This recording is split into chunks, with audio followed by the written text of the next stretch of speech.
We got some beef. Tyrone Woodley, Dana White, both demanding, well, Tyrone Woodley's demanding a public apology from Dana White. Dana White is calling Tyrone Woodley a very boring fighter. And both are now threatening to leak shite about each other. More so Tyrone Woodley. Let's get into what happened in the aftermath of UFC 214. Tyrone Woodley fought Damian Maia. He beat Damian Maia pretty much, I believe it was a unanimous decision, and held one of the best takedown artists to, I believe, an 0 for 23 on takedowns, which was impressive. What we didn't know during the fight itself was that, according to Woodley and his camp, he tore his labrum in his shoulder after the first round, which limited his ability to strike. I think it's true. Dana White had some very different words for Tyrone Woodley in the press conference following UFC 214. Here is that video. He said, I heard you were talking about my performance. I said, you broke a record tonight. I mean, that speaks for itself. He said, well, this guy had however many, 17 takedown attempts or something like that. And I said, yeah, and not one of them were close. You fought them all off. The guy had one eye in the first round, and you're faster, you're stronger, your hands are better, explosive, you know. I believe Woodley could have finished that in the first round. If not, he definitely could have finished in the second round. You know, if you had a remote control for that guy, he's a freak of nature. He'd be an incredible fighter. And it's easy to, listen, it's easy to say a win is a win. When you get booed out of an arena, it means people don't want to watch you fight, you know? And that's how you make a living. It's not good if people don't want to watch you fight. Francis, before we get into Woodley's comments, is it Tyrone Woodley's job to entertain, or is it his job to win? I think there's a little bit of both in it, but I'll tell you one thing, it's not Dana White's job to tell someone how to fight or how to perform in the octagon. Dana White is the most vocal and prominent head of an organization out of anyone. Like, Roger Goodell's annoying, yes he is. I don't like him at all. I like Dana White much more than I like Roger Goodell. But Dana White is involved in like every facet of the sport, not just in making fights happen, but he has a lot of opinions on the fighters. Vocal, yeah. He's very vocal, and sometimes it's fine, but now it seems to be moving into the territory of trying to tell people how to fight. Regardless of Tyrone Woodley's performance in this fight, he's not going to treat Tyrone Woodley the same way he's going to treat Conor McGregor or John Jones or anyone else who he knows are the dollar signs, because it's not just the way Tyrone Woodley fights. He's probably, if he had his way, he would have him be more vocal outside of the octagon. He'd have him stir up some more shit. But at the end of the day, as much as these fighters do want to make money and they do want to go in and put on a show, they also want to win, right? Because if you don't win, then any of those other possibilities are immediately taken away from you. So Tyrone Woodley has proven that he can win. Would I like to see Tyrone Woodley a little bit more excited? Just looking at the guy, he's an absolute monster. Like, he is in the best shape, I think, of any UFC fighter. Just seeing him, he's in right. Phenomenal shape. So you're obviously, you look at something like that and you're like, oh my God, just unleash on someone. But who am I to say that? I'm not in the octagon. I'm not in there up against an opponent who is a master at taking you down, so you cannot give him half a step. I think it's very naive for people to judge fighters based on just the fact that you want it to be more exciting. That's like the idiots who watched Mayweather-Pacquiao and were complaining because they don't know the sport well enough to understand that there's different ways to win. You can't just go in there and knock someone out and then all of a sudden it's great. You gotta do what you gotta do to win. Do I think Tyrone Woodley could have finished him? I don't know. You said he said he had an injury, so he had to do what he could to win the fight. Well, I wanted to get into Woodley's words, which is where you chose correctly. So, Dana White's job, according to Woodley, is you're an effing promoter. Promote your champions. Again, the one thing is, it's not like Woodley is in Khabib Nurmagomedov's position where he's vying for a title shot. Yeah. Woodley is the champion. Yeah.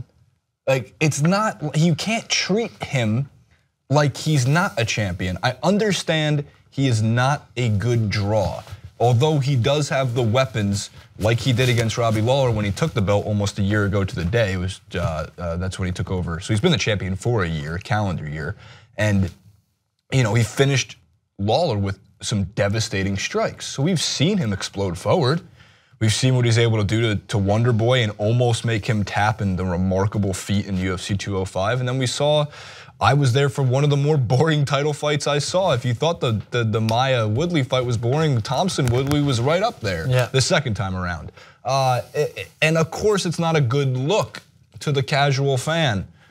But I'm not going to discredit Tyrone Woodley's defensive masterclass he put on, avoiding one of the best takedowns time and time again. Woodley had a lot to say. I'm going to read them off.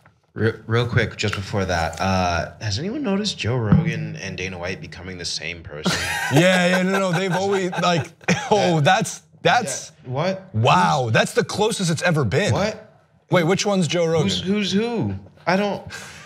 I remember watching Dana White on Fear Fact. No, wait, Joe Rogan. Who's what? I love the 5 o'clock free crack giveaway, Joe Rogan. And I love that this completely sums up Jacori's analogy on how bald white guys look. It's just like my dad could be thrown right in there. You have the options. You have a foot, a toe, or a finger, or a penis. I'm sorry, guys. It's like fuck, marry, kill, but it's toe, penis. Yeah, finger, penis, toe. Finger, penis, toe. We're gonna play a game of finger, penis, toe with athletes tomorrow on TYT Sports. We'll be playing finger, penis, toe. Man. What a game! Let's get into Woodley's diatribe. Would be the right word. I don't care so much about, and it goes on. I don't care so much about the fans. Not a good start. But when your job title is promoter, promote your effing fighters. Promote your champion. Don't demote your champion. I threw my shoulder out in the first round. I wasn't able to throw any damaging shots. He was on to explain in this quote how you can Google what a labrum tear is, which you can. So sorry in advance, I'm mad because I've had this surgery before. It's not a fun one, it's not a quick recovery. It's not something that I'm excited about. I'm going to get a couple second opinions. Literally, I'm in an Uber right now. She was telling Arlo Hawani in the MMA Hour. I just effing got out of the doctor's office like right this second. There's paperwork in my hand. I'm just owed a public apology. You're going to publicly scrutinize me, Dana White. You publicly need to apologize to me. You have done nothing but good stuff for this sport. I've done nothing but be a good model for the effing organization. I go out there and I fight with integrity. I covered your sport from the Fox desk a week before my fight. I uphold my responsibilities to the organization. It's time out for that. The word behind business is man. You need to be a man. You owe me a public apology. And if I don't get that, I'm gonna start leaking some shite that people don't want to be out in the wind. I'm not even kidding about that. Francis, what does Tyrone Woodley have on Dana White? Just anything. What's the first thing you think of? It's that him and Joe Rogan play a game on Dana White's wife to see if they can tell who the different who's Dana White and who's Joe Rogan. It's like a weird bald swingers club. That's what I can't top that. So what if that's actually it? Is Dana White married, by the way? Just to add some validity to that term. All right. Well, who knows? Yeah. What if that was a thing? Weird. But it would not surprise me. It wouldn't surprise you at all. What do you think about Woodley's words? Do you think he's owed a public apology? Do you think he is a mistreated champion, or do you think he brings part of it on himself because he can't get the crowd on their feet like John Jones was able to? Nah. It's like John Jones does everything he can to like completely diminish the organization, and he still rolled out the red carpet on his way in. True. And then a guy goes out, and just because he's not as exciting, he just throws him under the bus. Like, the more I look at this, the more I'm like, Dana White, you're being a dick, man. You like, know there's no doubt. You know how big of a bus you would need to have Tyrone Woodley thrown under? Oh, seriously, that thing better have some sturdy tiles, because those biceps will definitely pop him. And he's huge. We've seen him in real life, and he's really small. Yeah, no, he was short, but at he's UFC 205 when Francis and I were there. We saw him walk by, we both looked at each other and said, that's the one guy that if you said to me, like, get into the octagon with him and he's waiting in there, I'd be like, no, you can just turn me around right here. Like other fighters you've seen, you go, okay, obviously they would destroy me limb from limb and I would pray for my existence a minute into the fight. I would not even last a minute. You look at him across the octagon and I go, no. More so than Brock Lesnar? Big Show at WWE Raw was one of the things we were like, look at his leg. Yeah, he's huge. Brock Lesnar's just, but I'm not fighting Brock Lesnar. Oh yeah, because you're going to fight Tyrone Woodley. I guess I would take Woodley over Lesnar. Yeah, no doubt. I'd take the mountain over Brock Lesnar. But the thing about this is, so you just brought up my next point, which is just going to kind of shut down, I think, this argument and bring it back to light what needs to be done. I'm pretty sure I remember no one booing either Woodley or Wonder Boy out of the octagon in their first fight because it was a good fight. They had someone press Tyrone Woodley. They had an opponent that was worthy. I'm not saying that his recent fight wasn't worthy, but you can't. You have to fight who you're up against, right? It's like saying that watching Chelsea you're going to get booed because Chelsea aren't the most exciting team. But I tell you what, there's been plenty of exciting games where opponents have came in fearless and pressed Chelsea and forced them outside of their comfort zone. So you need someone to come in like Wonderboy did in the first fight and just show some heart and try to push Tyrone Woodley outside of his comfort zone. The more I think about it is like, if you're having a defensive specialist up against a guy who's not solely, but is a specialist at takedowns, he's going to defend against takedowns. That is naturally the way he's going to play. It was just how he defended against the takedowns. Like Maia was 0 for 23 on a 7-fight win streak. He was a World Cup Jiu-Jitsu champion, which was a sick name for like combine all of the all the good trophies. The World Cup Ballon d'Or Jiu-Jitsu champion. You just combine all the good trophies into one. And I think, if I was correct, I think it was something like a 92% takedown rate, something like that. He had a 0% takedown rate. Is all that matters against Woodley. And it's not like the welterweight division doesn't have an impressive list of fighters that can make a better matchup. It's just that Woodley, I believe, has integrity. That's the word I'm going to use. He's going to prep for the fight at hand. And I don't think Woodley is thinking, how could I be Donald Cerrone and throw out all my mix of combos, everything from Superman punches to the head kicks that will make the crowd happy, because I'm not going to leave myself susceptible at all to getting knocked out. Yeah, of course. Like, what happens if he goes out there and he suddenly tries to adopt an Anderson Silva strategy and just gets knocked flat in his face, knocked out? Then therefore he's to the bottom of the list, and you might think, oh, well, maybe people will tune in now to see him try to get his title back. But at that point, he's just completely sold himself out for the idea of being more of an entertainer than he is being an athlete, a sports person, and an artist, as we know that these fighters are. That's the way they perform this art, in a way that they highlight the best of their abilities.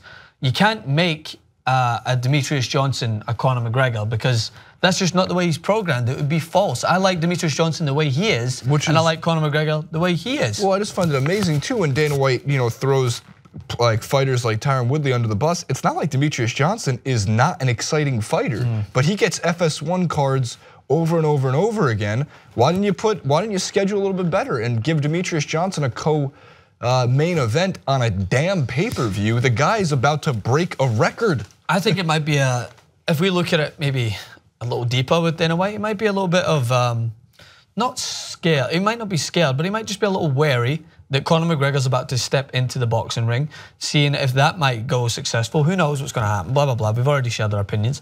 Say Conor McGregor gets interested in sticking to boxing a little bit, therefore he's lost his most attractive draw for the UFC. He's already got John Jones back, which is a big thing for him. Huge. And that's so, therefore he wants, if he had his way, he would have an attractive, loudmouth, exciting fighter every single weight class. You can't so do now, it. so I think he might be a little bit greedy because he wants the sport to grow, which is understandable as a businessman.